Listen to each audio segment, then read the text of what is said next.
I'm seeing a lot of it, that this doesn't make sense from One Piece chapter 1116, and that some people are slightly turning on the Roger Pirate and are going as far as calling it an ass pull. Why did they not do anything? Why were they just stagnant for this many years? The Roger Pirates are frauds, etc., etc. Now, before you absolutely lose your head and storming to the comment section to explain why, I'm gonna help you, because let's just assume these people are new to One Piece. And based on how Vegapunk framed this thing, for a second, I had to catch myself because I was like, wait, hold on, Roger Pirates. Hello?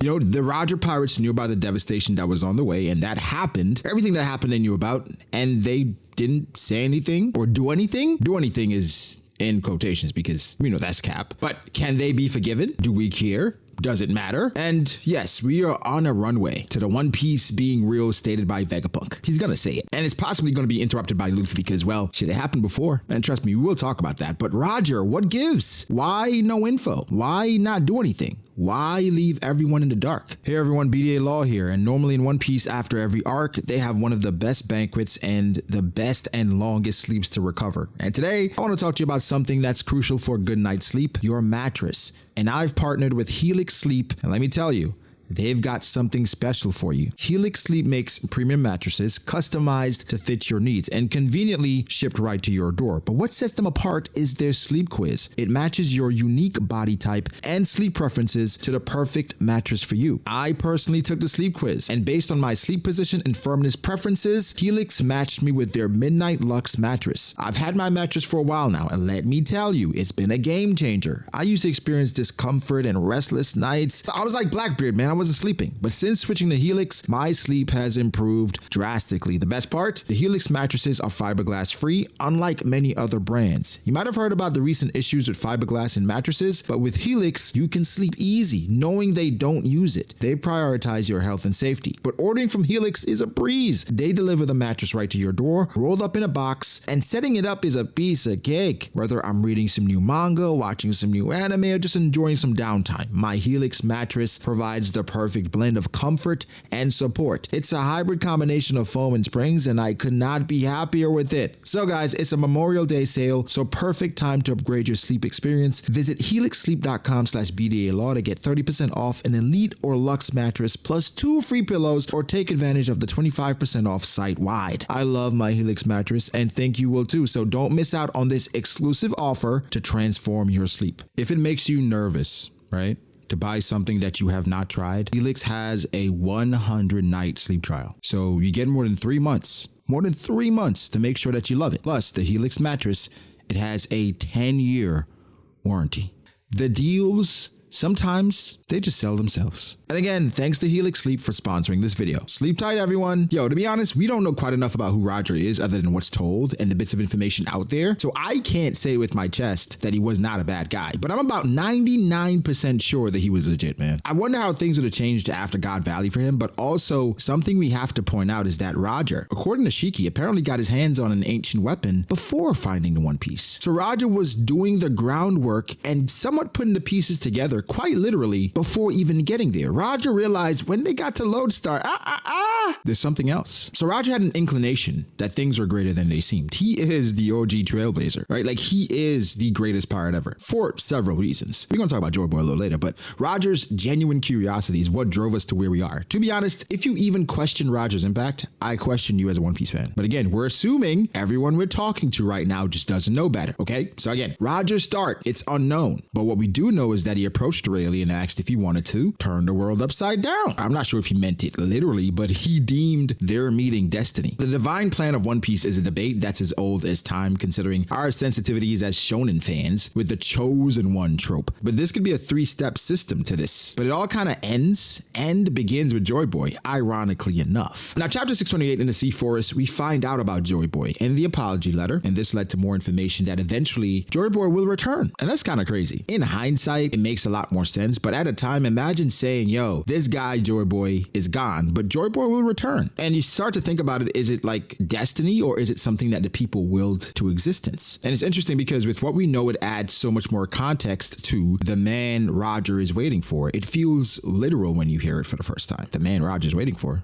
what Whitebeard said to Blackbeard, but with context, it's obvious that the man that Roger's waiting for to finish what he started, or what he continued, not even started, because it was started by OG Joyboy. The whole story, inherited will has been a major factor. The will of D. This clan will bring forth a storm. These sayings are embedded within us. We say them in our sleep. We say them at breakfast, lunch, dinner. No matter what conversation I'm having with a One Piece fan, the will of D is just a easy insert conversation piece because none of us knows exactly what it is, but we can speculate. Some people say the inherited will feels Mickey, but think about devil fruits, right? The people willed them into existence. So even with Joy Boy, everyone has been kind of playing their part to will it into existence. From King Neptune to Toki to the OG Joy Boy himself. He placed information about the world. This is something I think and has been somewhat substantiated by Roger. Joy Boy placed information about the world at Laugh-Tale for a certain type of person to find this information and be able to wield this information in a way that's beneficial to the world. When we put it in perspective, the Ancient Kingdom, Joy Boy's side, we believe, wanted to pass down the ancient weapons. The world government, that faction, wanted to eradicate this information from the world. They did not want this out there. So the person that finds this, in my opinion, must not want it. It's almost like Blackbeard, right? With power, he wants it. So the information on the ancient weapons, which more than likely resides on Laugh-Tale, he's the absolute last person that should have anything to do with that place. Maybe it's about lore and the country and the world. Back to Roger real quick. It would make a ton of sense if Roger was a strapping young man with no issues, perfect health. But about 28 years ago, Roger, D. Goldie Roger, came down with an incurable disease. Not going to speculate on what that is, but that's why he recruited Crocus for that final voyage to kind of, keep him alive. But what about these guys, man? The Roger Pirates. How do we view them? Are they good people? Did they make the correct decision? I say yes. Let's break it down a little bit more. To make things a bit more fun, let's involve the audience. This time, it's Alcatraz Vongola. Must be a Hitman Reborn fan, but he left a great comment about the reasons why the Roger Pirates didn't say anything. More so focused on Roger, and I had similar thoughts, so I thought it was a perfect time to involve you guys and just show that your comments do matter. Let's use his comment, and we're going to respond to the comments and the different reasons he listed going forward. Deal? Deal. So he had 6 reasons. There are a bit more, not really involving Roger, that I want to talk about, but we're going to focus on the 6 reasons really quickly as to why Roger and the Roger Pirates didn't say anything. The potential reasons. And again, shout out to Alcatraz Vongola, and then even the other responses that were beneath this comment. You guys are smart as shit. Now, the first one, Poseidon wasn't born yet. And this is an absolute fact. Poseidon, one of the ancient weapons. From what we know so far, the only ancient weapon that is not man-made or is alive. And the power is one that manifests. Because the Poseidon from back then, Joy Boy had to apologize to her, I'm assuming, because they made a pact, the Poseidon from back then, with Joy Boy, that she would use her powers to command the Sea Kings to bring the Noah to the surface. I'm assuming, based on this information, that the ancient weapons are necessary to somewhat reset the world, and then the Noah would be necessary to save the people using the Sea Kings and Poseidon's power, because Joy Boy, for whatever reason, couldn't live up or keep his commitments. He apologized. But Poseidon, that ability is passed through generations. In chapter 967, amidst the final voyage, the Roger Pirates went to Fishman Island. Then we get to Madame Shirley, who talks about the Neptunians. Madame Shirley says they're restless because they're waiting for the mermaid princess to be born. And the prophecy was that a mermaid who can talk to Neptunians will soon be born, and that they only come about every few centuries. The conclusion was King Neptune's daughter was going to be the one that was going to have this power. Now, Roger specifically asked Madame Shirley, or this is young Shirley, when will the mermaid princess be born? And she said 10 years from now. Now, Roger died 24 years ago, and Shirahoshi was born 16 years ago. So yeah, it is a fact that Shirahoshi, someone who seems very intricate in regards to this plan, wasn't born yet. So even if Roger wanted to fulfill this prophecy, whom you could argue that Roger is kind of like the middle Joy Boy, the middleman Joy Boy, because he had the voice of all things, the Neptunians were talking about him, all this different stuff, the ambition, the personality, the crew, he was too early. It's clear. Second reason, waiting for the next Joy Boy. This whole Joy Boy plan seems to revolve around Nika. And Roger, and seemingly for a lot of his crew, didn't really rock with devil fruits like that. So Roger, at the end of the day, the whole plan for him was to carry on something and not be necessarily Joy Boy, but just a middleman, because they're waiting for Joy Boy, and seemingly to fulfill that prophecy, Joy Boy has to have the Nika fruit. It just seems to be written in stone since the OG Joy Boy has it and Luffy has it. Roger just wasn't Joy Boy. 3.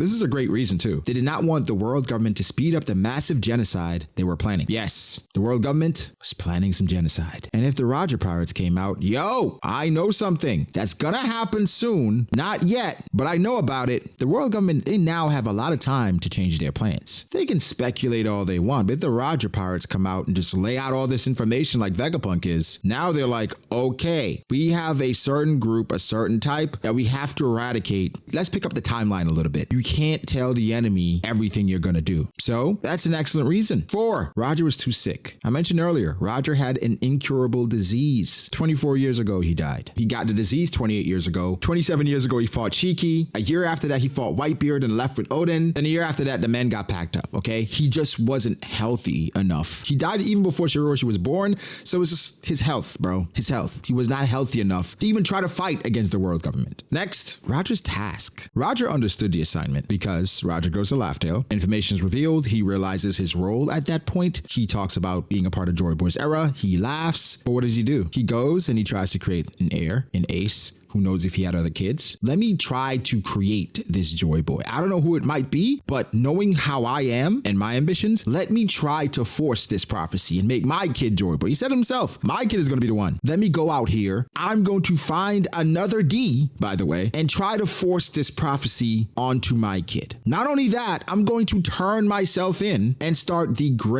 a new era of pirates, hoping that one of these guys, mixed in with my kid, my blood, my seed, have a chance to do something about the Void Century and find the One Piece. I'm going to create as many candidates as possible to give this thing a chance. May the best man win, which ultimately was his role. And because of that inspired so many people that has led to Luffy's greatness at this point. And because of Roger, things that he said, Shanks took a liking to Luffy, that's led to even more development for him. So Roger did absolutely as much as he could. I don't even know why we would think about blaming him, to be honest. And the last reason that I think is fairly obvious is the chaos. If the Roger Pirates came out and said something about this and they can't really do anything about it, think about just what's going on right now. Nothing can be done about it. And it would kind of fall on deaf ears because it's just like, oh, here's this prophecy. I believe it's going to come true, but I'm not certain when or where. It's just, this is what they said. With Vegapunk, he's giving you so many reasons and examples as to why you should believe him. Even with Lelouch, the world government, they already showed their hand. He's like, hey, look at that. It's gone. I'm telling the truth. They're trying to make it seem like Lelouch never existed. Nothing happened. That's what the world government is trying to do. Sorry. And so here we are now, 24 years later. The prophecy is being fulfilled. Vegapunk, he's playing his role, revealing all this because the cards are now face up, but the world government, they really can't do anything about it. It's already been set in motion. Shirihoshi's here.